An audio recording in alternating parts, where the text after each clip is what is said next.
কাৰণে এনআৰচিত যুঁজিছে, আমাৰ কাৰণে ডি ভোটাৰ কাৰণে, আমাক যেতিয়া ডি ভোটাৰ লগাই তেওঁ যুঁজে, বানপানীৰ সময়তে হওক বিভিন্ন সময়ত মতিউৰ ৰহমানে আমাৰ হৈ কান্দিছে, আমাৰ হৈ মাত মাতিছে, হয়নে? এতিয়া এই 40টা বছৰৰ যি তেখেতৰ বলিদান, এই 40টা বছৰৰ বলিদান আমি তেখেতক এতিয়া আমাৰ ফালৰ পৰা এটা উপহাৰ দিবনে নে তেখেতক আমি এতিয়া একাষৰীয়া কৰিব লাগে? ইমান দিনে যে কষ্ট কৰিলে, তো এইবাৰ যেতিয়া নিৰ্বাচনত উঠিছে তেওঁ ইয়াক চুটুকা এটা দিওঁ, তেনেকুৱা হ'ব নেকি বাৰু?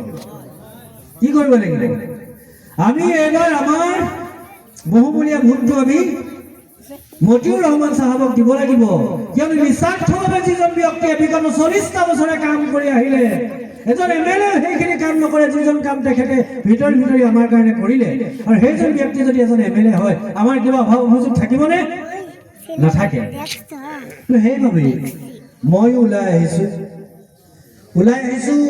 মোৰ একো স্বাৰ্থ নাই। মই AIUDF দলৰ মানুহ নহয়, মই AIUDFৰ কৰ্মী নহয়, মই দলৰ লগত মোৰ কোনো উঠা বহা নাই, দলৰ লগত মোৰ দূৰ দূৰণিৰ একো সম্পৰ্ক নাই, কিন্তু মতিউৰ ৰহমানৰ লগত মোৰ সম্পৰ্ক আছে। মতিউৰ ৰহমানৰ কৰা ভাল কৰ্মখিনিৰ লগত মোৰ সম্পৰ্ক আছে। মতিউৰ ৰহমানে আপোনালোকৰ কাৰণে দিয়া বলিদানৰ লগত মোৰ সম্পৰ্ক আছে। সেইবাবে মই ইমান দূৰৰ পৰা আজি এসপ্তাহ 10 দিনে এনেদৰে আপোনালোকৰ গলিয়ে গলিয়ে ঘূৰি ফুৰিছোঁ।